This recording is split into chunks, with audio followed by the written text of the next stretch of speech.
Welcome to the Elevated Woman interview series, where you will learn how to activate your feminine energy to attract the beauty, prosperity, and love that you were born to experience. My name is Anya Grace, and I'm so excited to be your host for these powerful conversations with renowned experts from around the world. To get permanent access to these interviews and other amazing resources, go to eastwestwoman.com and join our uplifting community as a member. All right, welcome to East West Woman's online interview series, Elevated Woman. Today we're here with Suzanne Scurlock-Durana, and really this conversation is all about healing trauma, and especially we're focusing on trauma that we've experienced as women and the pelvic floor and sexual abuse and all of that. So this is a really important conversation. Suzanne is the author of Reclaiming Your Body and Full Body Presence. This is one of the books she has. And it's really an important conversation that we're having today here, Suzanne. So thank you so much for wanting to be a part of this. Thank you, Anya. I'm really honored. I'm very honored to be here because this is part of my whole life mission, is in helping women to get their power back. And I think that's an important piece for me. I live it every day. So yeah. Yeah, definitely. And what do you feel like it looks like to really just be in our power as women in that process of getting that power back, especially in the face of having experienced trauma in the past? Or yeah. You know, one of the key pieces for us, and it's particularly important for women because of the ways in which we have been traumatized across the years in the culture. You know, the whole Me Too movement is really pointing out how things have gone south for women culturally, historically, etc. But one of the key pieces about experiencing trauma is that it literally forces you out of your body. You freeze, you dissociate, you shrink inside. And so the key process really for us as women is to reclaim our bodies, like to really come back into our own core embodiment. Because when we do that, we have access to this phenomenal navigational system that we live with moment to moment and day to day that most of us don't even realize is there. We are limping along, living things that other people want us to do, accommodating, taking care of our world, and not really even knowing, not being at home in our own navigational system. So we don't even know what it is that we actually need and want inside. And it makes it really difficult then for us to be who we are, to give the gifts that we came here to give as creative, powerful human beings. So that's where I see the journey. It's reclaiming who we are. And a key part of that is learning how to get out of bed in the morning, put your feet on the floor, and be able to feel your feet. Feeling your sitting bones on the edge of the bed, breathing into your belly and loving your belly, not feeling like there's something wrong with it. Feeling your own sensuality and sexuality and not shrinking away from it. Being able to feel your heart and what you feel inspired to do in that moment, in that day.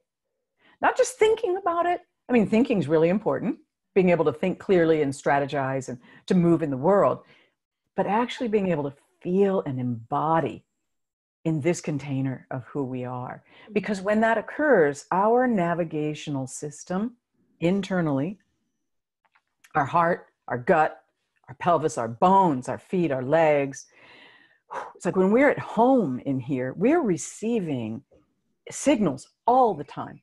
We're receiving what we need to know from the external world and our own internal world about what's happening, what we're inspired to do, when we're safe, when we're not, when we're about to step into something delicious, being able to like reach for it and not shrink. All these things happen when we're at home and the receiving buttons of our navigational field are open. Now, if we're walking around with them closed or partially closed from trauma, it's really difficult to do that. So I guess that's a long answer to your first question. Yeah. But super important, everything that you touched on there. Yeah. And what do you feel like is the cause of that body sort of shutting down from that internal navigation system, like in the face of trauma? obviously when we're little, we're so open and sensitive and receptive and aware, but then Yeah. at a certain point, you know, what shuts it down? So I talk about this a lot in Full Body Presence, my first book. I speak about it again in Reclaiming Your Body.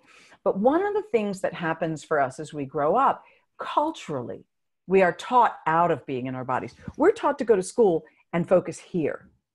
We are taught to go to church and focus maybe here, mostly here on what we're supposed to do in whatever religion we grow up in. We are taught what it means to be a woman. We are taught how you have to be small. And then we have the traumas that come along in life. So it might be something like being given a message when you're little as a girl that something is wrong. My mother has given me permission to tell this story, and I'm eternally grateful for it.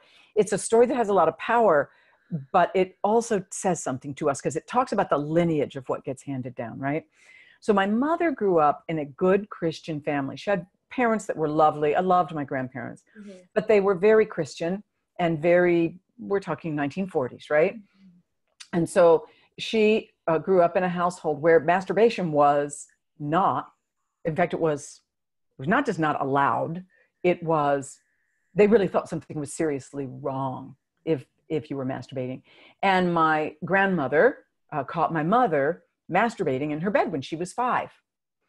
And she went to her husband, they went to the doctor, they said, what do we do? And the family's lore is that the doctor told them to tie her hands to the bedposts. I know, it just makes you want to cringe, doesn't it? I know. And to hear, she slept in the same room with her sister, Helen, and to hear Helen tell the story, she says that lasted for about 2 nights, and then her parents just couldn't stand it. They knew something was really wrong. But it marked my mother for the rest of her life in terms of how she felt about her own body, her own pleasure. And she is a very juicy, alive woman now at 89 and quite active. And she had some hard work to do to reclaim her power and her sensuality after that. Well, let's fast forward to when I was 5 years old, right? I'm doing just the normal stuff you do when you're 5. I'm looking at my vagina in the mirror, you know, trying to figure out, I mean, it's quite hilarious when you think about it. There's this big mirror on the inside of the closet door, right? I'm thinking, okay, how can I see this? So I've got one leg propped on one door, the other one, I mean, I'm trying to see what's going on in there, right? And all these kinds of things that you do. And then of course you do all the things where you play with your friends. Okay, I'll show you mine if you'll show me yours, you know, with your siblings, whatever it is. And my mother caught me and my little girlfriend Miriam, and we didn't know any better. We're sitting on the front porch, and you know, here we are in all innocence, right? And she comes out. Now, my mom did learn from the experience she had in her childhood.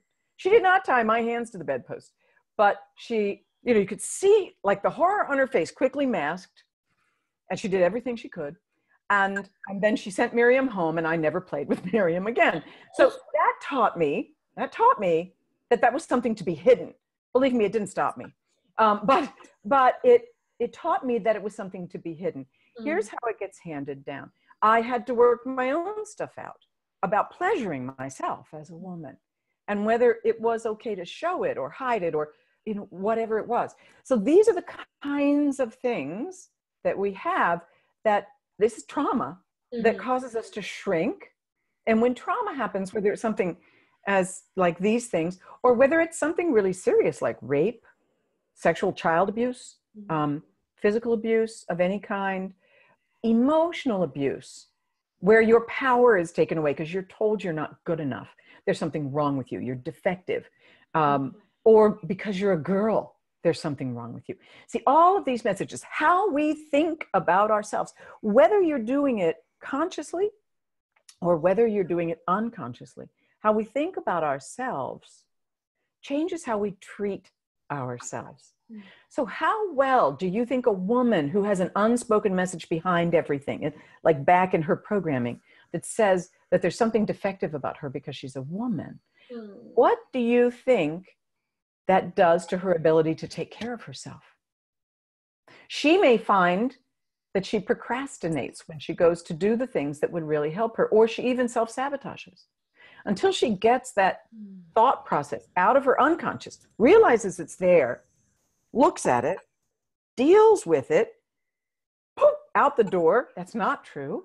I know I am a beautiful, delicious, juicy woman. Okay. When that occurs, then and only then can she start really taking care of herself in the ways that she deserves, that all of us deserve. Because we all, as souls, as women, as human beings, this is not just women, deserve to take care of ourselves, to honor ourselves, and to be really full. So trauma gets in the way in that it causes us to shrink back. It gives us unspoken messages. We also know, one of the things I've done for the last 31 years now, Anya, is that I've taught craniosacral therapy to healthcare practitioners of all backgrounds, all professions. And that is something that works beautifully with trauma. It helps people to recognize what goes on in the body and the way that it shrinks and encapsulates trauma. Because one of the things that happens when we're traumatized is it often feels very, very overwhelming. And so the body has beautiful methods of going in, shrinking down, encapsulating something, and then poof, you're kind of dissociated from it. You can go on with your life. You're not overwhelmed. You don't curl in a ball and die. So this way of dissociating, or this way of hunkering down, tightening down internally and numbing out, is actually exquisitely helpful at the time. It's not helpful in the long run, and it's certainly not helpful for us as women when we want to step into our power. I had a really hard first delivery, and it was not easy. And I ended up with many, many injuries in my pelvic floor. And it eventually it inspired me to create a workshop that I teach at Esalen. You and I were talking about the Esalen Institute earlier. And I've been teaching it at Esalen for, I want to go say 17 years, something like that. And it's called Healing the Pelvic Floor for Women, Reclaiming Your Power, Sexuality, and Pleasure Potential. And one of the things that I've seen in this is just the breadth of trauma that we as women have experienced.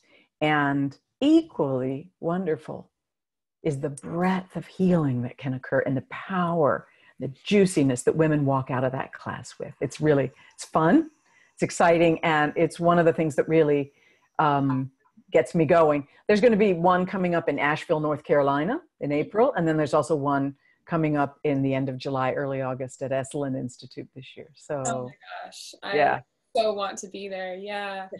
I just got the chills when you were saying that. And I too have had, to share my story a bit. When I was really little, I figured out how to masturbate, and I think I was like 1 or 2 in the shopping cart. I figured it out. And that and the poles you swing on. I mean, you slide down in the swings. Right. That's a really good one. Where you're going, oh, this kind of feels good, right? Yeah.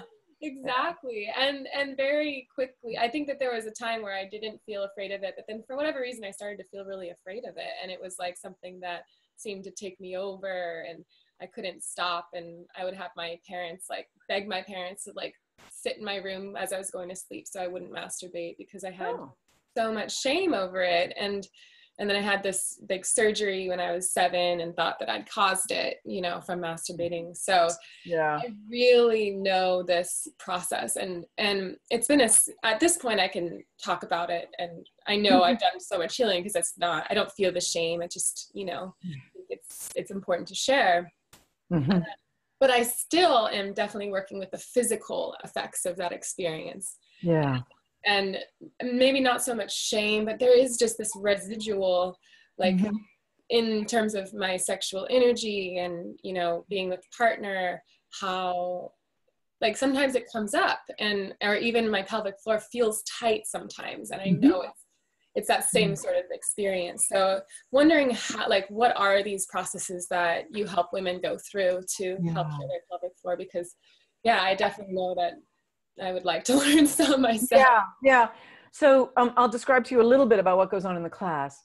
I begin by teaching people my core embodiment process, which is teaching them how to ground and fill, how to start to pay attention to their own insides. And then as they do that, how to begin to expand their container. So They can feel their own skin. They can feel their backbone. They can feel their sitting bones on the chair, feet on the floor, their hearts, their gut, their pelvis. And they can also feel what they don't feel yet. So this is a key piece. We have to start with, okay, where are you now? With no shame, no blame. And we use art, we draw it, we look at whatever limiting beliefs pop into your head as you drop inside. Then we start looking at, what do you need to know about your own body in order to reclaim it? Well, the first thing you need to know is you got to know your anatomy. Now, this is a very interesting piece because even as a body worker, when I first took the anatomy classes, and this was way after I got my license and was working in craniosacral therapy, my pelvic floor was like a black hole. I mean, I knew I had a vagina, I knew I had a clitoris. That was about it. And when I began to actually learn the anatomy so I could work with it, it was very, very empowering. So that's the next thing we teach. What is your anatomy? What does it look like?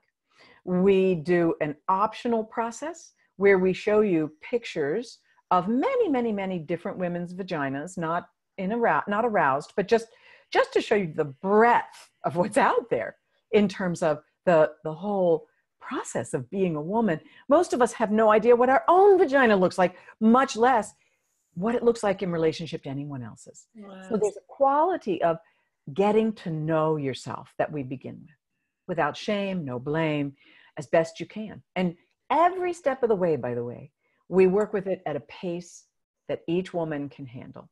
And each woman is told, don't go faster than feels good to you. If something starts to feel overwhelming, take a moment, drop back, feel your feet on the ground, raise your hand. We'll talk about it. We sit in a circle. And we work then with the process of looking at what your beliefs might be about yourself. As I said to you, Naomi Wolf wrote the book Vagina, and in it she has a whole chapter about how different cultures at different points in history have had different names for the vagina, and how you name it changes how you think about it. And it's exquisite how she talks about that. That's a book I would highly recommend as well. In fact, I think it's on the recommended reading list if you're coming to the class. Wow. And then we look at movement, breath, and sound, ways to start to move your body and enliven it and wake it up in ways that really help you to start to feel more internally if there's a numbness. We then work with the process of how to hold space for another person. There's actually a sacred ceremony that we do 2 rounds of across 24 hours, where I teach women how to hold the pelvic floor of another woman, clothing on. This is no, squatting over a mirror. It's clothing on. So there's a nice healthy boundary, and every woman gets to choose how they want to be held. But one of the things I learned from my own history and my own trauma was that I had lots of wonderful healing hands, but nobody was holding my pelvic floor. When you learn how to be a grounded presence so that energy can move through you in an easy, effortless way, and you're holding the pelvic floor of another woman, she's able to receive something that isn't offered anywhere else. And it is remarkable what goes on in those 2 ceremonies. We used to do just one, and we realized that most people come to it at some level inside terrified. Yeah. So they, oh my God. But then once they've gone through it and they realize, oh, wow, that wasn't so bad. And in fact, gosh, I wish I had relaxed and let it in a little more. Can we do that again? And then that was when I created the 2nd round of the ceremony. Then we go out, I teach them about the herbs in the garden there at Esalen. We're not going to have the herbal part in Asheville. We gather herbs, we stomp them. We'll have something that's equivalent to that in Asheville. But the rest of the workshop is looking at how can we nurture and really take care of ourselves and do things that are juicy and pleasurable for us as a women, as a community. And so we finish up with that, and we also create a new message to give ourselves that is the antidote to that message sitting in the background that's been holding you back. So we work with the process mentally, we work with it emotionally, and we work with it physically and spiritually. So every level of these women gets addressed in this workshop. I guess that's why I love it so much. It's a really fantastic. Sounds so Yeah. powerful. Oh my Yeah, God. it Yeah. is. And then like it evokes a little bit of fear for sure, like the uncertainty, Yeah. the unknowns, Yeah. and just like, you know, but that's part of the healing is going into Right. that Yep. that fear and moving through it. Yes. And not getting frozen. Right, Yeah. right. Or feeling frozen and moving through it anyway. Mm. Yeah. It melts the frozenness at a pace that you can handle. Right. Yeah. I'll never forget when we were first, this workshop began as a weekend workshop. Then it became a 5-day workshop. It's now a 7-day workshop at Esalen. It'll be a 5-day workshop in Asheville. But I remember as it was developing, I have this wonderful staff that helps me, that all are, each one of them has their own expertise that they bring to it. One is a pelvic floor yoga person that teaches the women that. Another one is a PT who's a pelvic floor specialist for working with, what about when my vagina feels like its panties are in a bunch, or, you know, whatever it is, when it's so tight. And she's actually the one that teaches the lecture on anatomy and physiology. We have another one that's a midwife. We have 2 or 3 other people who are advanced craniosacral therapists. So they're expert when we're doing this ceremonial process, walking around, holding space for, guiding people in the process of being able to do this with each other. So it's really, really lovely. I mean, it's so powerful. But as it was developing, I'll never forget my colleague, Robin Fan, coming to me and saying to me, okay, I have this book that has all these pictures of women's vaginas. And at that point in time, this was about 15 years ago, right? I opened the book and I went, oh God, what was that? Well, you can't look at that. I said, oh, no, we can't, this has to be an optional thing, because a lot of women they're going to want to, they're like me, they're going to want to get up and run out of the room because it's going to feel so awkward and weird, right? And she goes, yeah, just do with it what you will. She understood I was working my way through it at the time. And now it's just embedded. I actually have it at the end of the day. So if people do feel too awkward, they can get up and leave 10 minutes early. It's not a huge part of the workshop. But I got to tell you, I've had women say that watching that picture after picture after picture come up on the screen in all of their glory and beauty of all those vaginas, women have said, wow, just seeing those, I reclaimed my own vagina, because the labia on my right side got torn in my first delivery. And I have been feeling like there was something wrong with me all these years because of that. And when I saw all these vaginas, I got it. They were all beautiful. And there was at least 2 that looked like mine, right? And so it was really, that kind of thing is so heartening and beautiful. And it's the reason why I keep going back and doing it again with Oh women. my gosh. Yeah. Yeah. Absolutely. And what you just said, like, I feel like there's something wrong with me. That's been my voice for my whole life. And because I had the surgery, I had an inguinal hernia, and my labia on my right side swelled up. And so it was always just slightly bigger than the labia on my left side. Right. And I was so scared when I was growing up that people would see it. And, you know, and now I really have reclaimed it. But that sort of dialogue of there's something wrong with me has also come into so many different areas of my life, you know, like relationship or work, everything. And that, like, how I believed that story. Yeah. So, and it gets repeated, doesn't it? It gets repeated again and again in different areas. So that's why we do that last piece of giving yourself a new message about who you are. I mean, really not just saying, oh, I know there's nothing wrong with me, but my sensuality and sexuality is perfect and beautiful and juicy, just the way it is. Right. Something like that. And we do a whole process where they write it on a nice, beautiful card, and it goes on their mirror or their, you know, whatever. They can go in their little reminders in their smartphone. I mean, you know, whatever women want to do. It's really cool to see how it all works and unfolding it. Yeah. Absolutely. That's so amazing. And I do think, like, if anybody who's listening feels like there's something wrong with them, you know, that we are so normal in every way, so normal, and also powerful beyond belief when we really tap into what's been shut down and what we've been told to feel shame around. It's actually, no, those parts of being a woman and that feminine energy is exactly where our power comes from. And that's exactly right. That's exactly right. And the thing that I talk about in Reclaiming Your Body, my most recent book, is these 6 different wisdom areas that we have. And the engine of the body, the engine of our body, Anya, is the pelvis.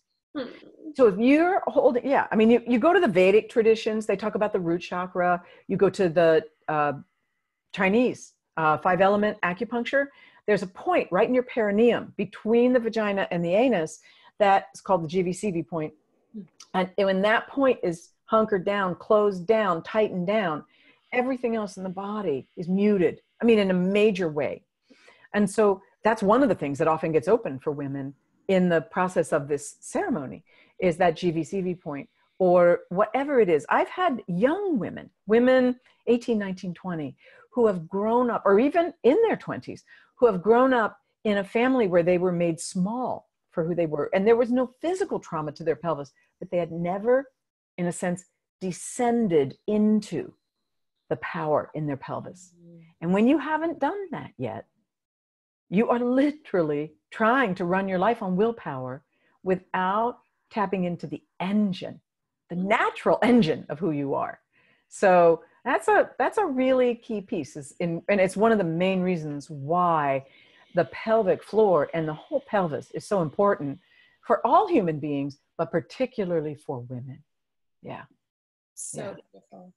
And just too, I think that our connection with our bodies as women has been so challenged in all of the, Yeah.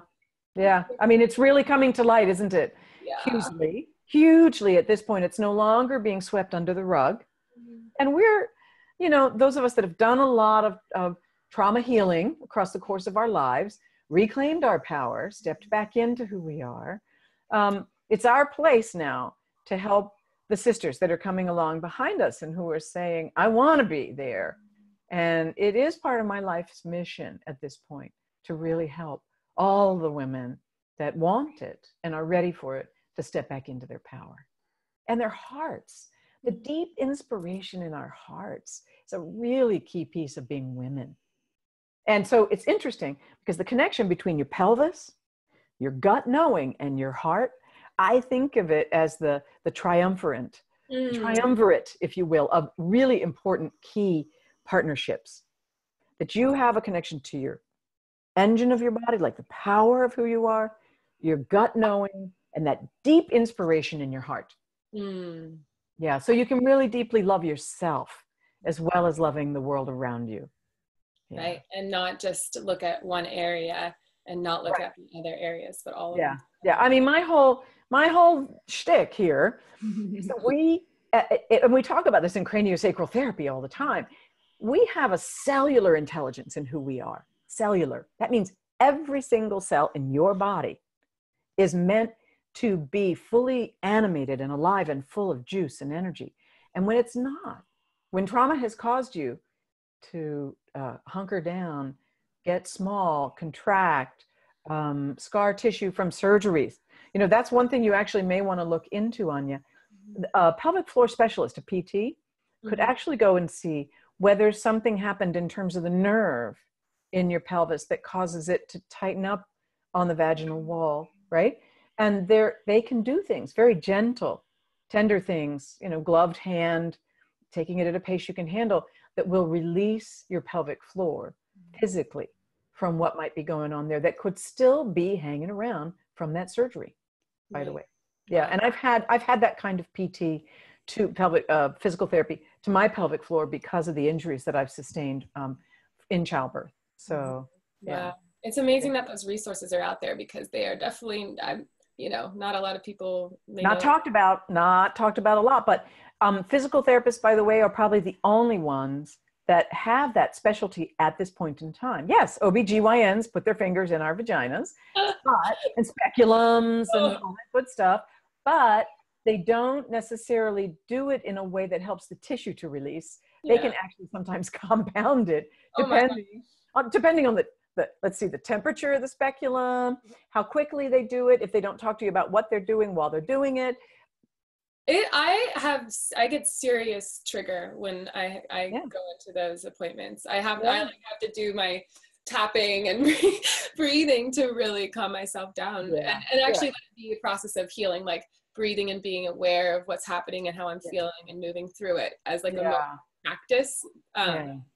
So anyway, we were talking right before we started this about just this idea of victim consciousness and how it's really important that we absolutely embrace the trauma, however, you know, small or big it's been in your life. But then moving away from this idea that we were victims of it, but survivors. And I'd love for you to go into that a little bit more. Yeah.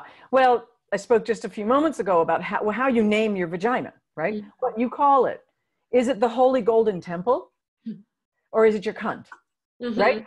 And I mean, just think about the feeling you get from, now, I mean, the word cunt isn't a bad word, but there's a whole generation of women that embrace that. And then there's a whole generation that shudder and would turn the video off because I said that word, right? Please don't. But in the same way, how we speak to ourselves about our experiences. You know, I start actually in both of my books in different ways. I tell the story of when I was 17 and I was strangled by a good friend of mine who, I mean, a dear friend, he was like an older brother to me, who was crashing on amphetamines. And I had no idea. I knew in my gut something was off with him, but I didn't know what it was. And I didn't know how to listen to my gut at the time. But honestly, that's what catapulted me into this whole life's journey that I have been doing. But here's one of the interesting pieces is that there are a couple of things that happen when you have a trauma.